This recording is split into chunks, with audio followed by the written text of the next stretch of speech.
Today we are very privileged to have with us a gentleman from Sacramento area, Mr. James Feeney. Mr. Feeney spent most of his price system career as an electronics technician, and you probably would remember him during the 1960s. He orchestrated the revival of the TechNet ham radio group. Mr. Feeney today is going to introduce to us a model of the American free enterprise economy that will hopefully stimulate your thinking and give you a new perspective maybe on the situation that you find yourself in. And without further ado, I'll present to you Mr. James Feeney. Now, Okay. Well, good afternoon or good evening. I'd like to, it's the stupid economy is the title of this talk. Now, you had a talk here recently, I understand, with a slightly different title, but using the same words. So the first thing I should do here is explain this title and its origin. Just a little review. In the last presidential election campaign, the Clinton people criticized the incumbent Bush for running off all over the world, pushing his new world order, instead of attending to affairs here in the United States. And thus they said, well, we're just going to coin this bumper sticker here, and attack him and say, it's the economy, stupid. And so their criticism had the ring of truth, considering the long list of ailments that was afflicting the economy. And the president's duty, they claimed, was to do something about these illnesses. And that a new man in the White House was needed to, in quotes, fix the economy. But is there anything wrong with it? It is my contention here that there is nothing at all wrong, and that what we see all around us is normal and natural. I hope to show that a more accurate epithet to throw is, it's the stupid economy. Okay, let's take a look at this, a list of these so-called problems. There's the national debt, also the state, city, county, and private debt. There's crime, welfare, health care, unemployment, transportation, and of course the oil supplies that go along with that, pollution of all kinds, homelessness, we hear a lot about that, and militarism without an enemy, oh my gosh, and inflation, well, lack of it at the present time. All of these problems, all competing for our headlines every day. All these and many more, from pregnant teenagers to huge amounts of guns in our society. They're actually all part and parcel of a social system that has outlived its usefulness and now threatens our very survival. So, let's take a hard look at this hydra-headed monster we have created called the economy. Now, along with others, we have taken to calling the present social system the price system and describe it with the following definition. A price system, any social system that affects its distribution of goods and services by means of a system of trade based on commodity valuation and employing any form of debt tokens or money. This constitutes a price system. Now, that definition may seem a little heavy, but a key word in it is valuation. This valuation of commodities and services is based on a condition that has existed throughout recorded history. That condition has been scarcity. We all know this through our use of the expression that we use all the time. We call it dirt cheap. That's the basis of our use of the word scarcity. And also on the other end of the scale, how could anyone charge money for air?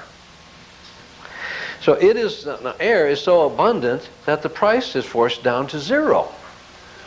So, well, an exception is in downtown Tokyo, where the smog is so bad at times that sidewalk machines dispense oxygen in exchange for some yen at certain times.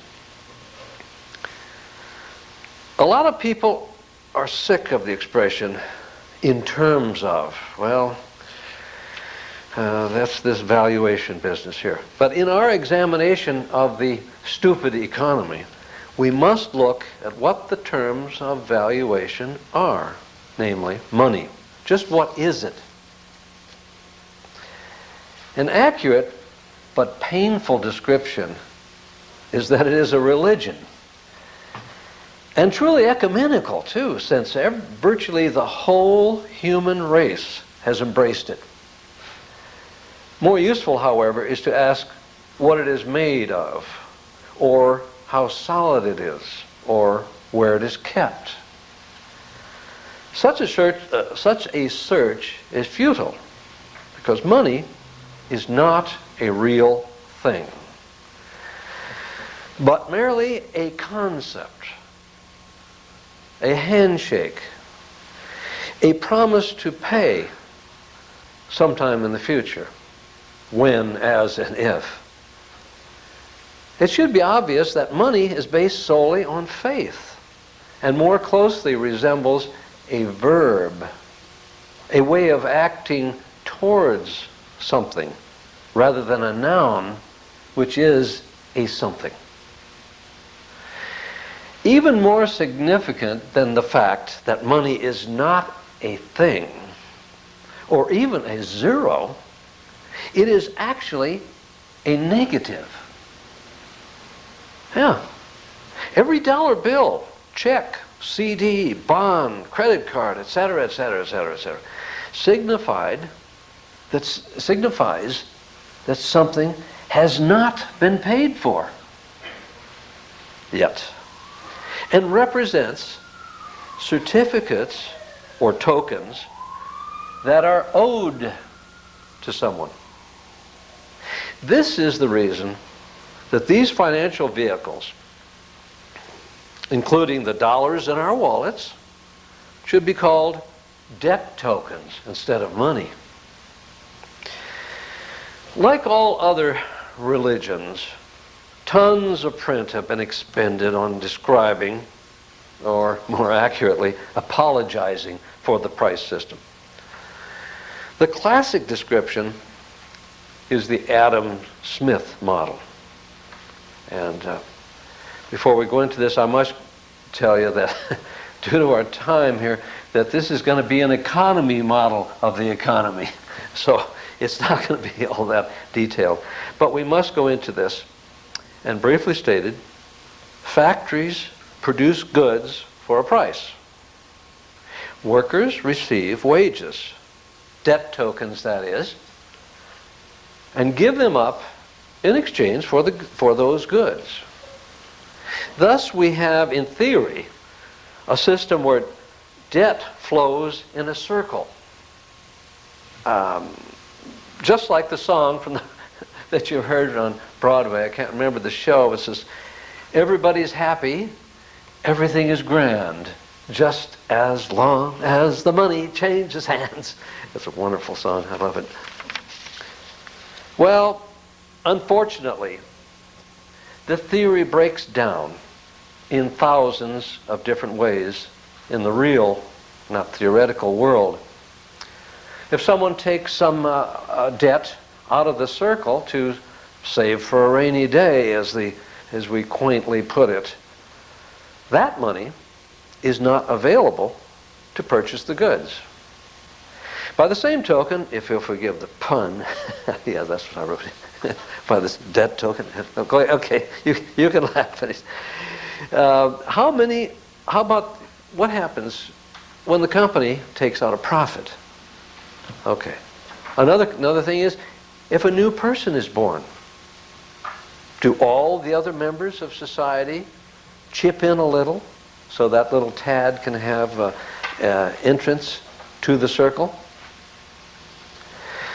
and thereby live? What happens when factories, machines, and processes that produce new goods without any new labor?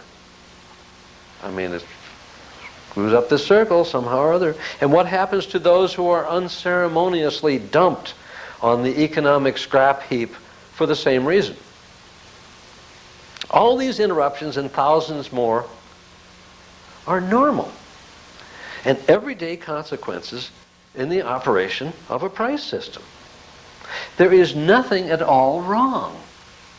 It's just the stupid economy. Well, how to keep such a Rube Goldberg contraption going was really not much of a problem. You see, it was and is handled very easily by merely inserting new debt into the circle. No problem at all. As we have already discussed, money is not a real thing. So there is no limit to how much we can print. It has no constraints in the physical world, since it's not in the physical world.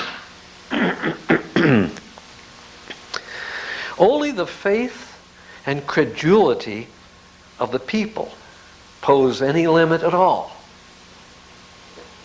Because that's what it is. It's just faith. And of course, everybody is doing it. We've all been roped into this. We sign home mortgage papers and order up hundreds of thousands of dollars to be printed in our name. Voila! More money in the circle. Okay. We elect political representatives to print hundreds of billions of dollars to purchase armaments for us. The result, of course, we emphasize that, is a huge and growing amount of public and private debt. Now, add to this the fact that all this new debt is loaned into the circle at compound interest rates. That means automatically that its rise has to be at an exponential rate, not just a linear rate, but as an exponential, a compound interest rate, as they say.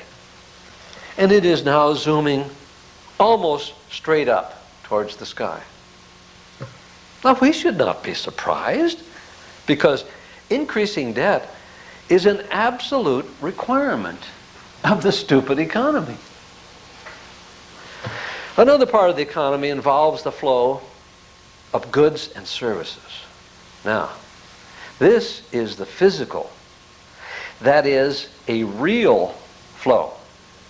And it is opposite in direction in the same circle as the fiscal or the money flow.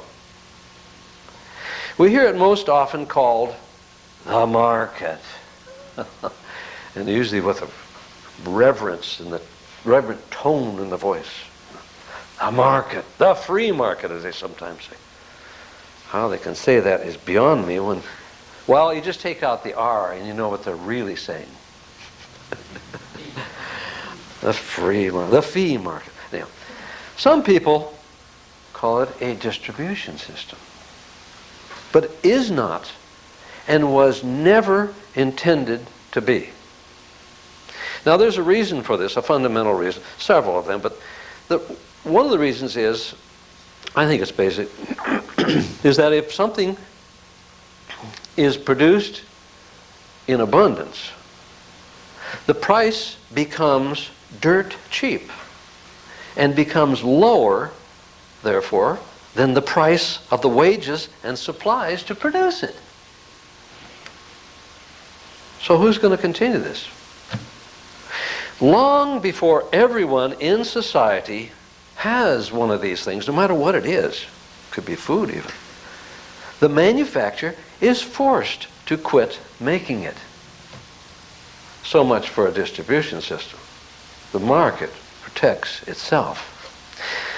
You see, that may be too bad. It's too bad. That's all you can say. But the first and foremost requirement of the market is to make money, not distribute things. You just can't do business when you have abundance.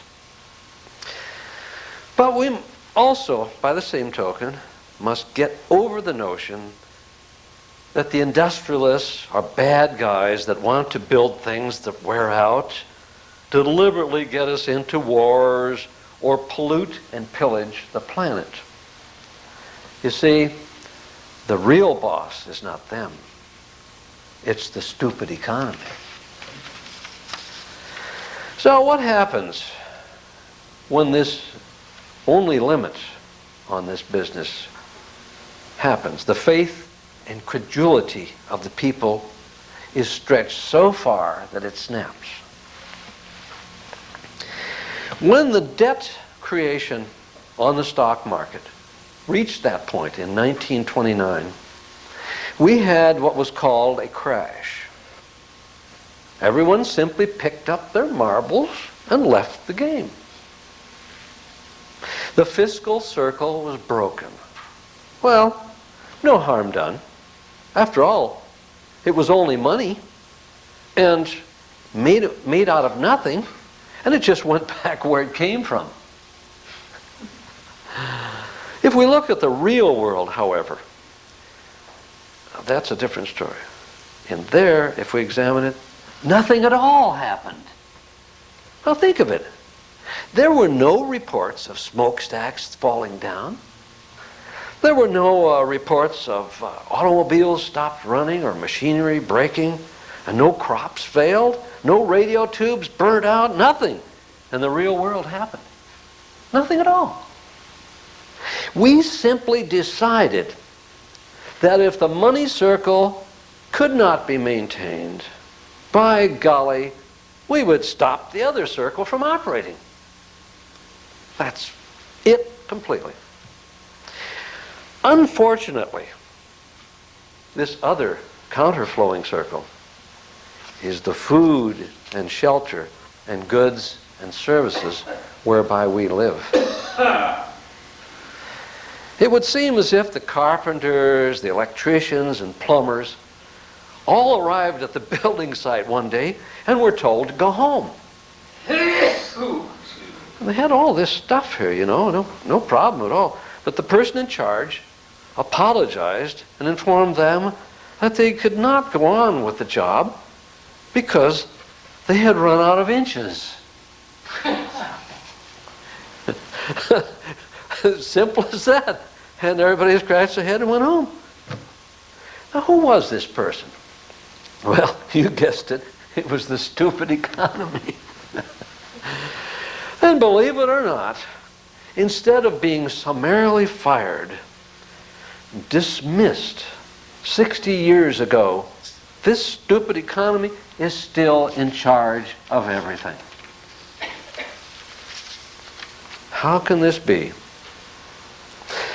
Instead of recognizing the stupid economy's death and giving it a decent burial, the politicians called in the economic witch doctors to connect feeding tubes, potions, wires, and heart-lung machines to give the moribund system the appearance of life. One of the doctors named Keynes got the government to take over the debt-creating duties by hiring workers to do by hand what we had machines at that time that could do much better. The unfortunates at the bottom were thus readmitted to the circle at slave wages and spent every penny with the businessmen, who also wanted back into the loop. With WPA for the peasants, and RFC for the elite, and a whole panoply of alphabet soup nostrums, the cures worked beautifully, but only to stave off chaos and social revolt. The whole endeavor was a bust for the economy because not enough new debt could be created, and a whole decade went by with no improvement. 1941, by all the economic indicators, was just as bad as 1931. Everybody today concedes that only World War II brought us out of the Depression. The printed money stayed here. The war materials were shipped overseas, and all the bombs and all that stuff. Next, we had the Korean War. The Cold War with its hydrogen bombs, missiles, the missile race, and the ABMs. Then we had Vietnam, beautiful, limited war of unlimited duration. Wow. And in the 80s, the most gigantic buildup of arms and, guess what? Debt in history. The only mystery here is why anybody should be surprised at all this. The peace groups, the taxpayers, large and small, the unemployed, all want some change to occur, some reform of the economic system that will make everything rosy. Well, unfortunately, the economy is operating exactly in accordance with its rules. And every proposal that they offer will simply wreck the system. If peace broke up, it's pretty obvious it hasn't, what would happen to all the purchasing power of the jobs created in the huge arms business? Well, I don't know what it is, $300 billion or something like that. And remember Keynes from the 30s with the multiplier effect? It is now called military Keynesianism. And what would happen if the huge national debt, expected to reach $5 trillion next year,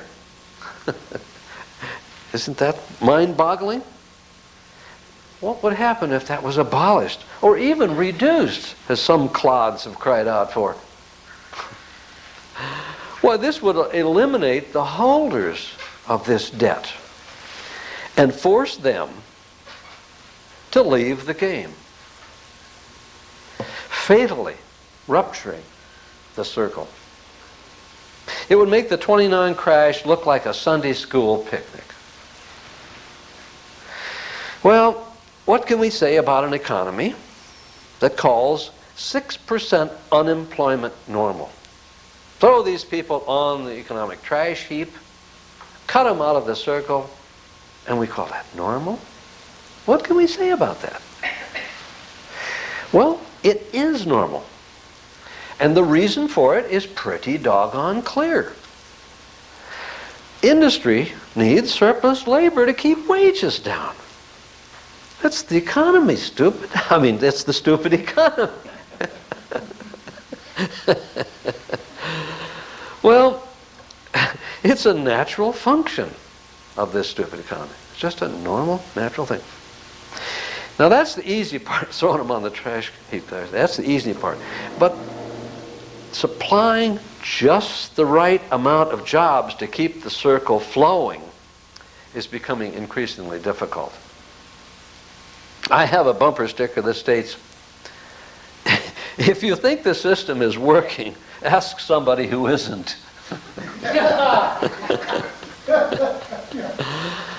Well, where are all these jobs that the leaders say we need going to come from? See, the only way that a majority of people, spite of all these ads for invest in the money markets and so forth. The majority of people can only gain access to the circle by selling their man hours. That is still true today. But manpower is needed less and less every day. 98% of all labor today is supplied by machines. We don't even use a hammer to drive nails anymore. We use nail guns. Pow! I mean, ridiculous. And now we have, even human beings used to push the buttons on the machines. Now we have given over the control of machines to computers. Bad news for employment. Millions of jobs were created in the so-called service industry to replace industrial automation job losses. But they are now being, that wonderful word, downsized. Where do they get these things from? Isn't that beautiful? Downsized. Doesn't mean you're fired forever. We've simply downsizing. Oh boy. And these are being, even these, the reason for this downsizing is because the new computer software that they have put in to handle these mountains and mountains and mountains in the so-called service industry are now beginning to work, really work, throwing hundreds of thousands of workers and their jobs, of course, in the trash can forever. The reinventing government guy, you know who that is? You know, let me take a look here for a second. You know who that reinventing government guy is? He is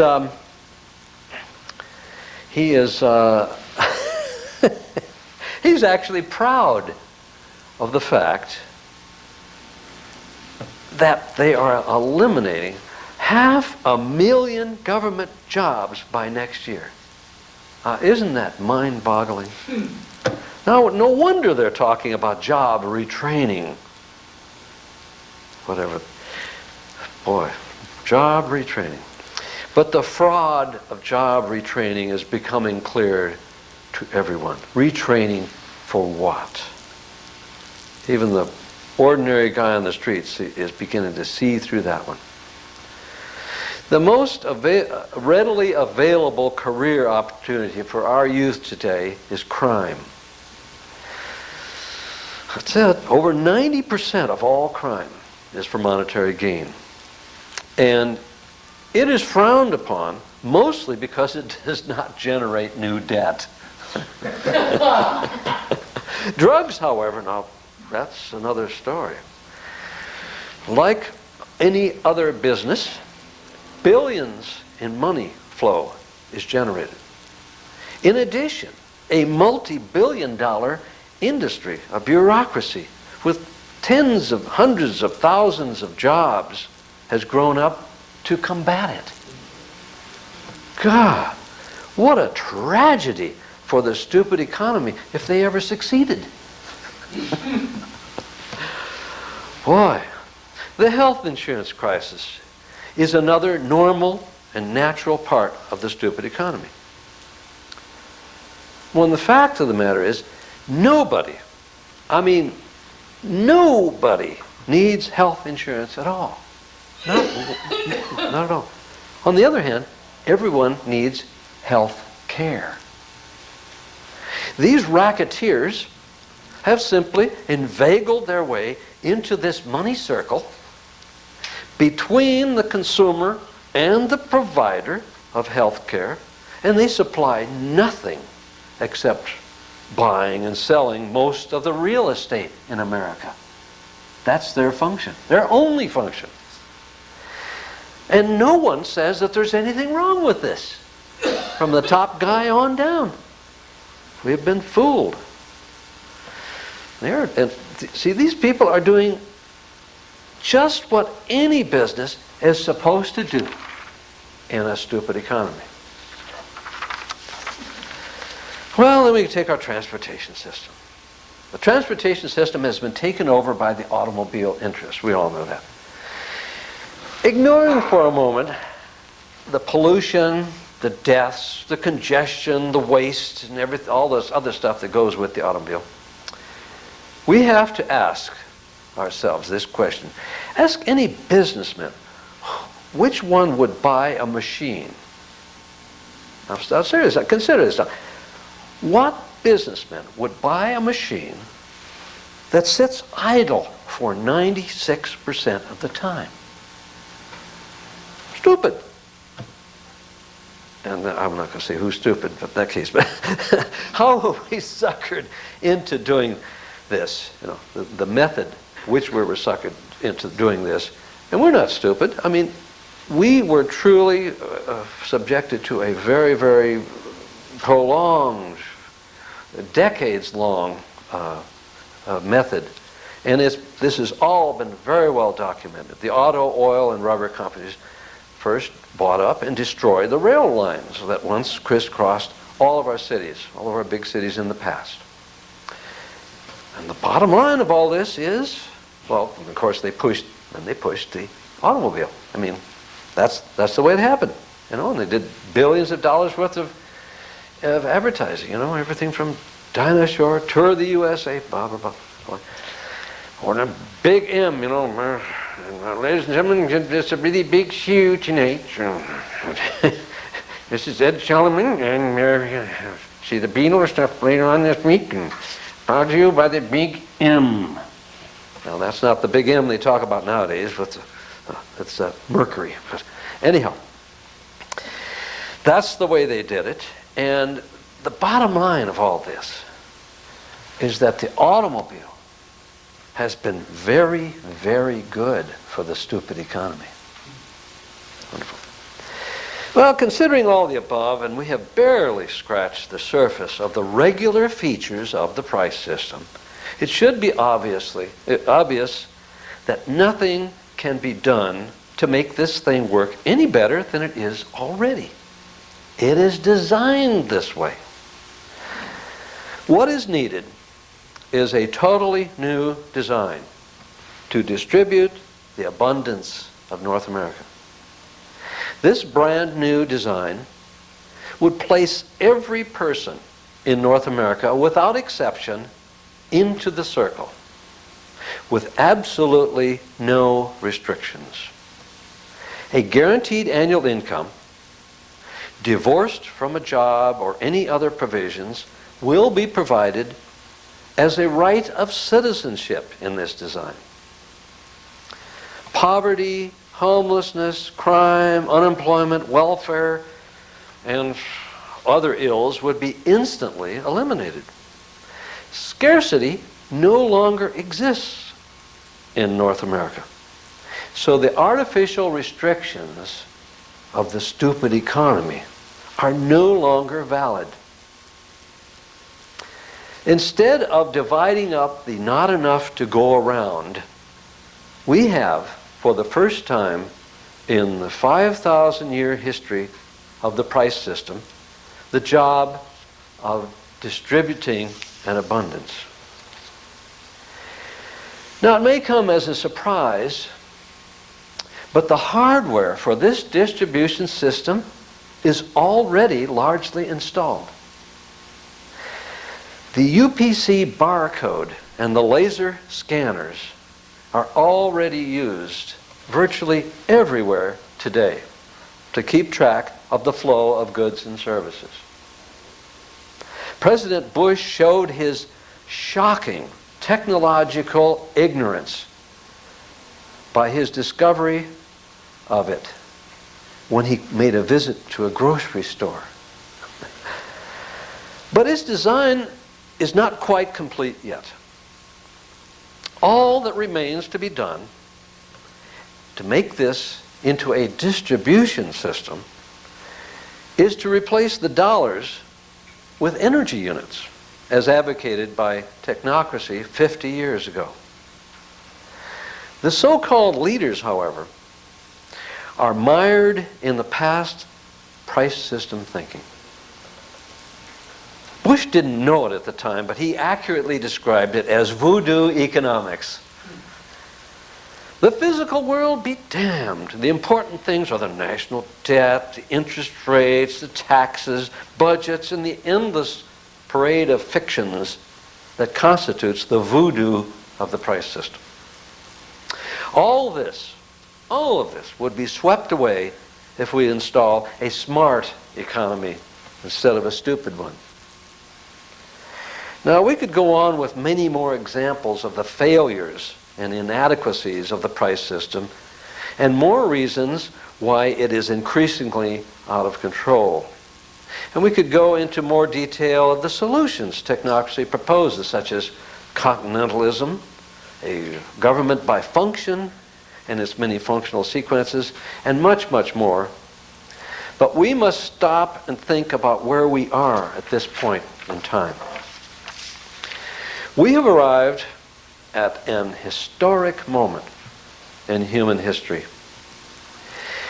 If we are really interested in social reform, we must look to the immediate future.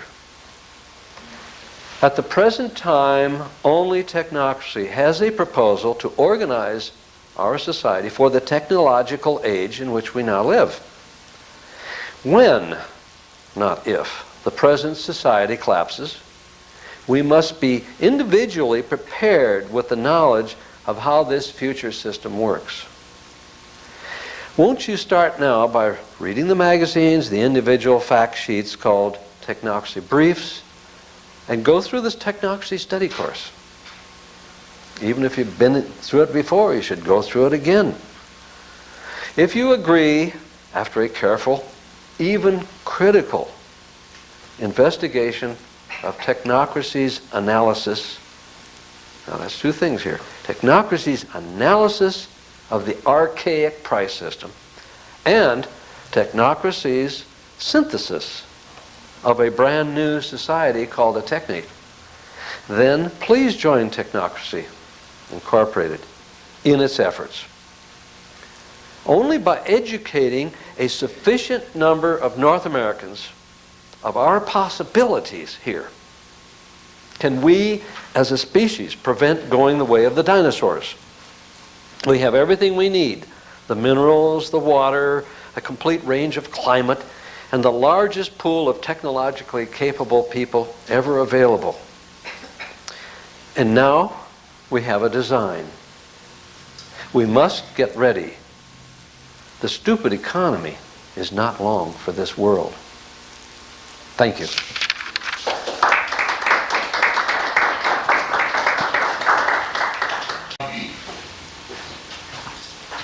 I'll give you a few moments to write out your questions from the notes you took. And I just wanted to mention one thing.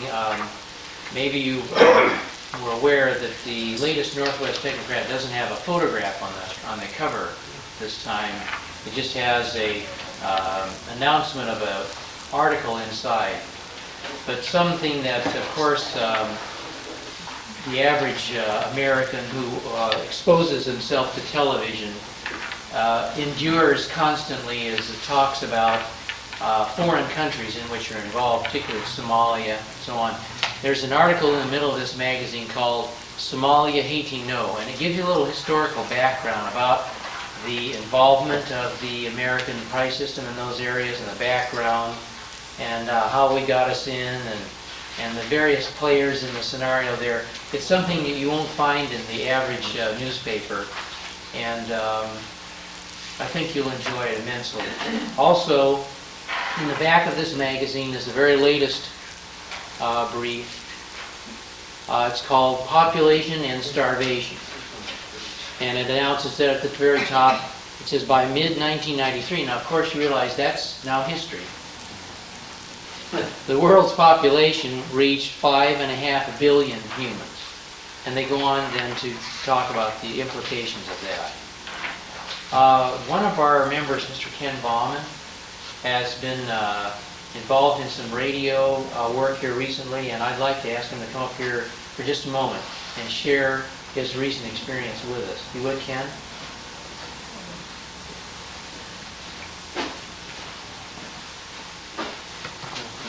I don't, you can all hear me without the mic, can't you? And the mic can too. Okay. The tape can. And the tape can too. And the tape can? You're pretty loud. Yeah, I know, I've been called a lot now. A few months ago, well, about a year ago, I've told some of you about this already, so you know the story.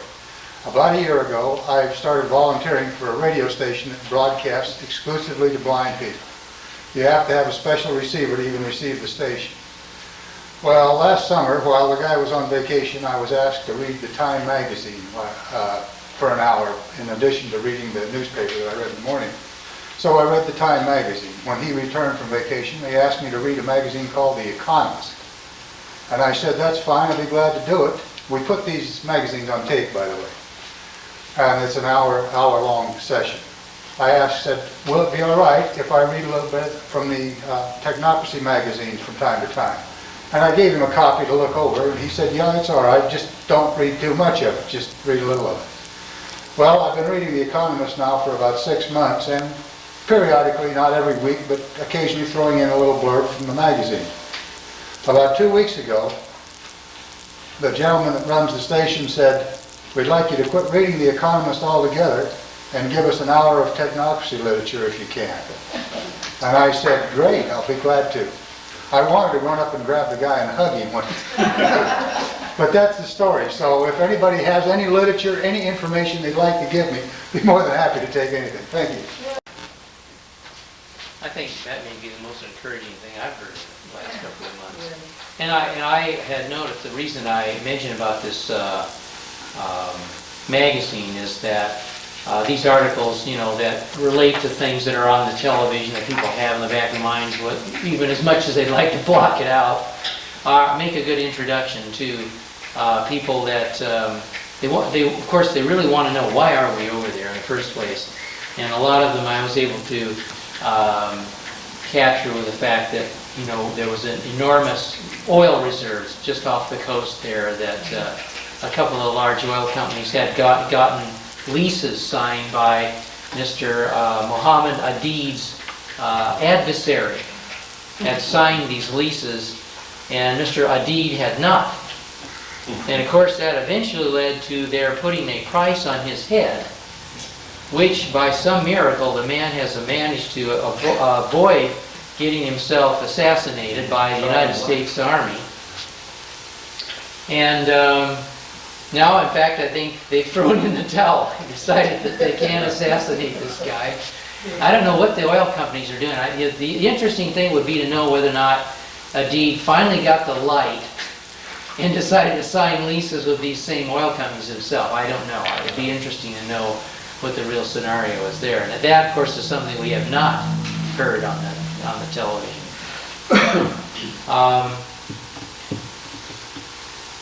Okay, as you're still writing, so I'll stall for a few more minutes here.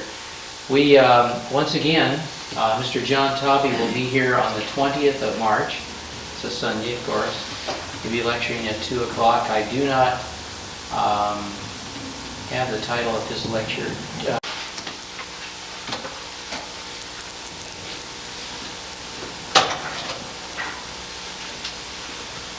I'm going to turn this tape over because it's just about to end anyhow. And I like these question and answer period. I remember the first talk I gave, which hasn't been too long ago, and it's quite challenging. Jim, you need the mic.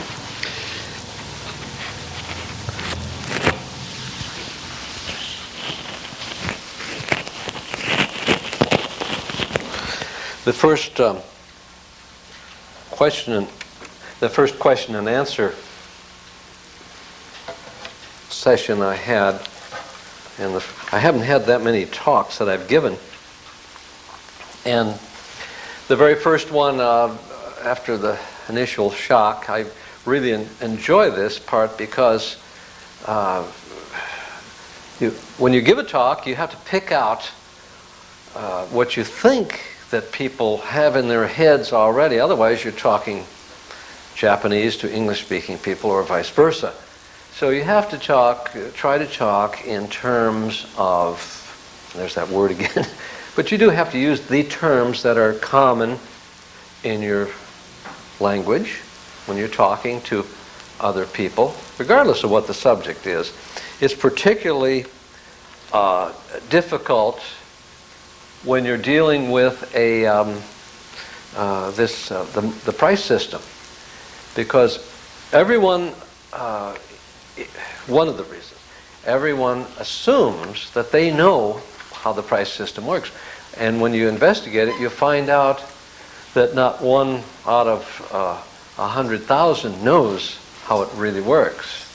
And so when you talk, you have to pick out as much as you can perceive of what people, more or less try to fill in the blanks for what people don't know about the price system.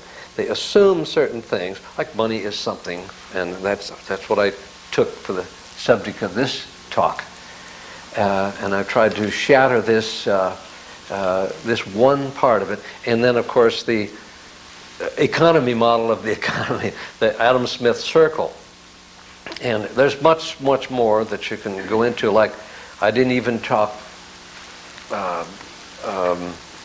about another measure of the economy, and that's the real world, and how technocracy intends to deal with that. And the way we deal with it now is what I dealt with today. So,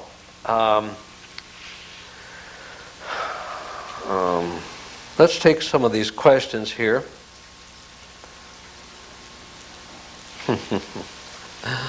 All right, we have some all-inclusive questions here.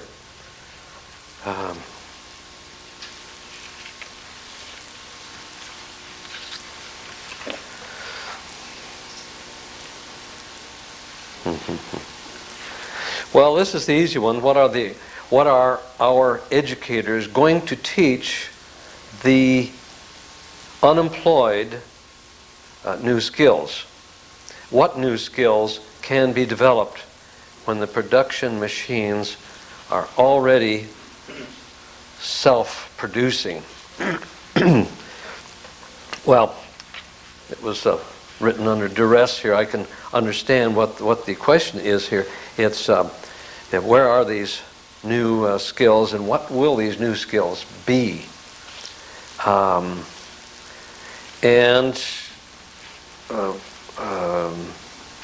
Because of the production machines that are already self-producing.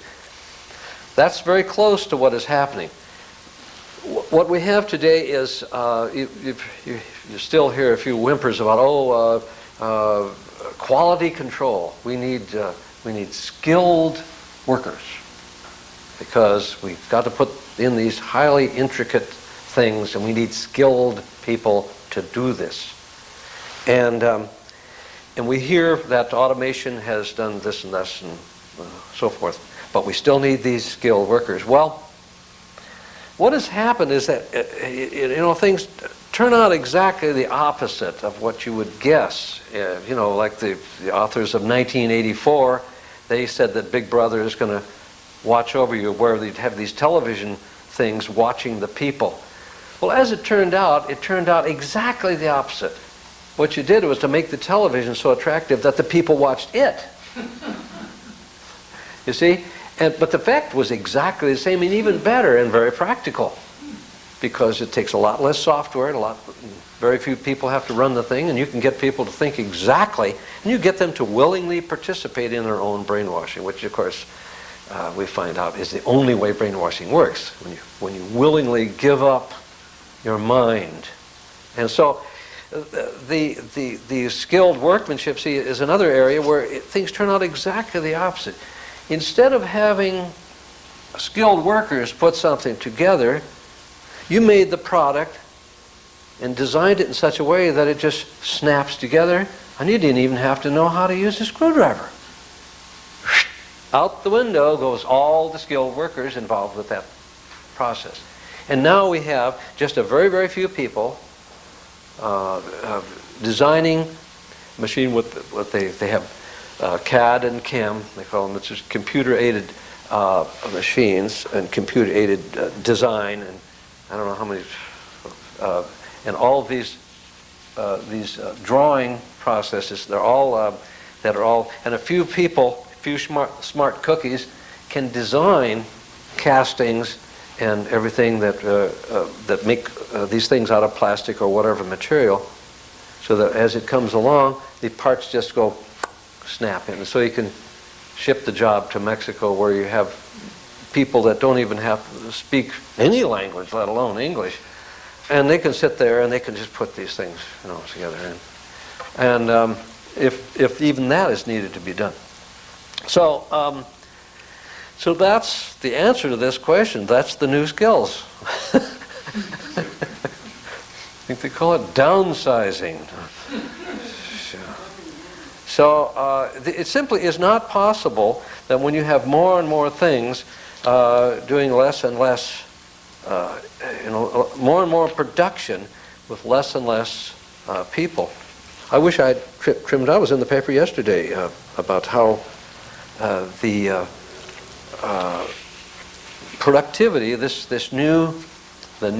little burst they're talking about. Oh, we're recovering from the economy. But it was an increase in productivity, and it was attained by firing, I think, something like 100,000. I don't know how, just an astounding number of people. And at the same time last year, or within the 4 months or something like that, production increased. I mean, everybody should be able to see this. That retraining is a fraud, and the new skills need to be developed. And those new skills, only technocracy offers. Only technocracy. Because technocracy proposes to have an education system that will train people how to live rather than earn a living. And that's what we need desperately, as the recent break-in here illustrates, as all the crime and all this stuff that's going on. I mean, you got a bunch of millions upon millions of young, healthy, energetic teenagers, and don't give them something to do. It's a recipe for disaster. They didn't have any in previous to our present price system economy, which is about 5,000 years old. They didn't have such a thing as juvenile delinquency. The reason for that was that there were no juveniles. You were either a child or an adult. And they had a ceremony centered around puberty or somewhere in that area. And they were given some kind of a reminder, a very physical, painful reminder that you were not a child anymore. And from then on, you were an adult and you went by the adult rules. We have in our wonderful society, the price system society, chucked all that aside, and we are suffering the consequences for it. We must design a society for people rather than the market and all these other things. So, we do need new skills, and we are sadly, we have never ever has there been a people in the history of the world so unprepared for their future. There has never been anyone ever, no society ever has been so unprepared. We have a situation where when we came to this country 400 years ago and took over this land, we had a society where these people knew everything. Their education system involved teaching their children everything that they needed to know. They knew how to make the stone axes. They knew how to survive by themselves in the wilderness. They could, we know that the winter we're having this year, and they actually lived and prospered during that time. So, we are just not prepared for the time that we live in, let alone the future. So our educators have a big job. We must teach people how to live rather than making a living. Now the question here. What about income for illegal immigrants? Well,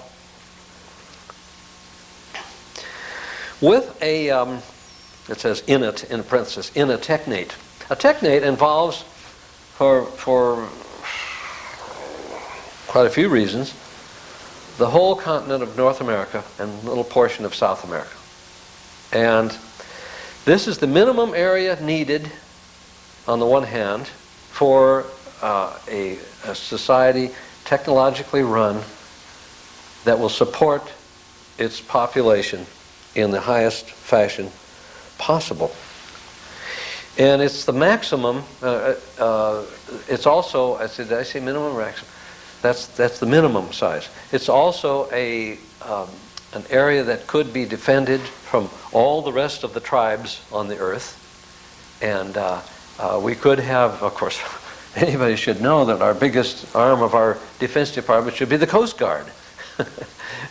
But we'll have to do a little thinking about that. All those things go along with the concept that technocracy has invented called continentalism. Now this is to chuck in the ash can of history the relatively new concept of nationalism. Nationalism hasn't been around all that long. The tribal system of Africa, for instance, the white man's juju of nationalism was more powerful than the local tribesman's juju of throwing the bones on the ground there and saying, "Oh, we got to fight them short people over there." So, but at least they had to go over a mountain or over a river or something. They had to go to some physically different place in order to make trouble and for each other. And they had their methods of struggling and surviving and doing quite well, thank you, until the white men, the white Europeans in the mid-1800s decided, no, they're going to take a sample from us. They're going to have nationalism, even though they had 100 years wars and they had horrible things as a result of nationalism in Europe. They called themselves civilized. We're going to civilize those blacks down in Africa. So they decided, they just drew these lines, and they drew them right for their various purposes, minerals and other things that are not connected to the real world. So they decided to impose nationalism on, and you can open the paper today and see the results that have been going on continuously from when we first sliced up. Our predecessors in Europe sliced up the continent of Africa, and we, of course, did the same thing. We carried that over to the North American continent and wiped out the tribalism that was there. And we're seeing the last whimpers of resistance right now from southern Mexico. And these people are very there's Indian people there saying, "Hey, we are of the land, and we think we belong to the land rather than the land belonging to us." And we call them those nasty. They got those communist ideas. How they got that 1,000 years ago, I don't know, but it was before Marx. But maybe Marx got it from them. I don't know.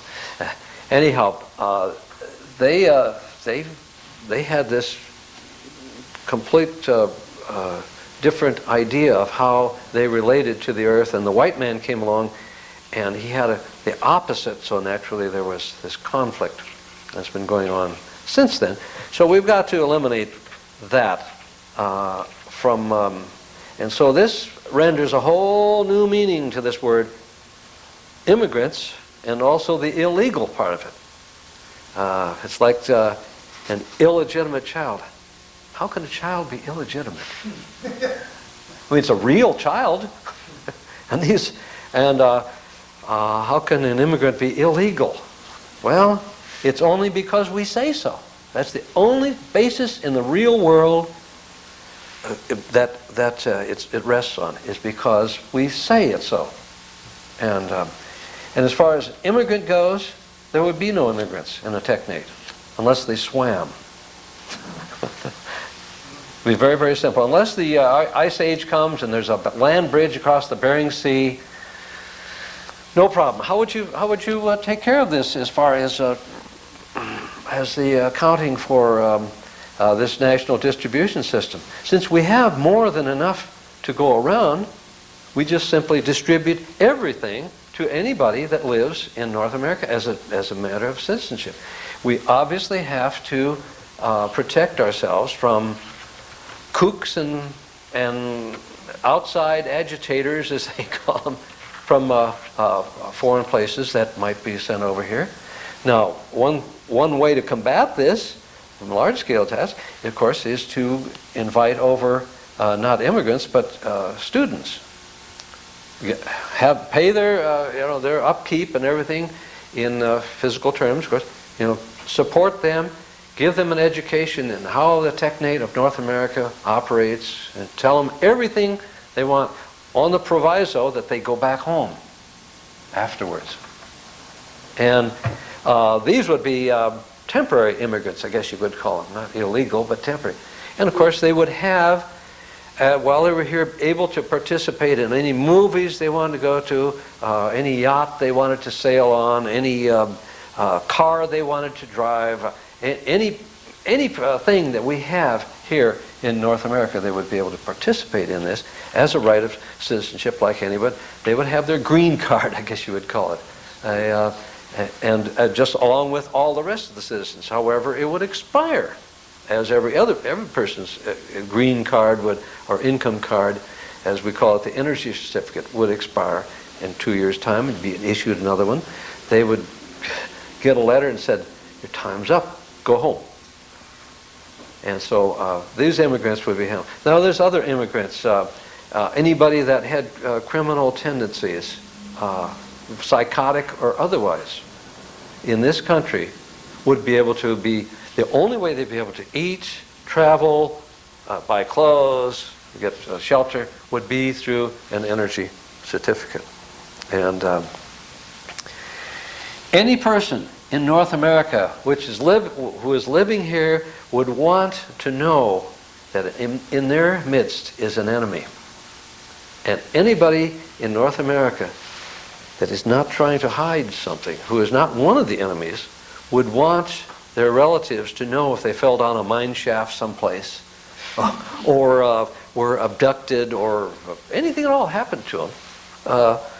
They would be able to say, well, let's find out where this person, we got 200 million people here, and that's a big job. Well, okay, we'll run a tracer on them, and we'll just find out where the last place they purchased a meal, or where they slept, or whatever.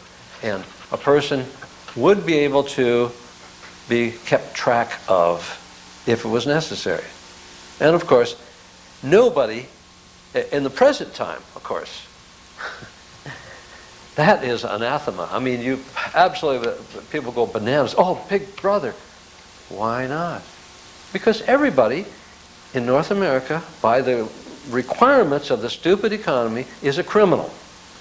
You have to extract debt against your fellow man faster than he can pile up debt against you, and on and on and on. You are victimized from morning to night by either an employer, or you are the employer. You victimize your employees. It's the rules of the game. There's nothing bad about it. It's just the way things are.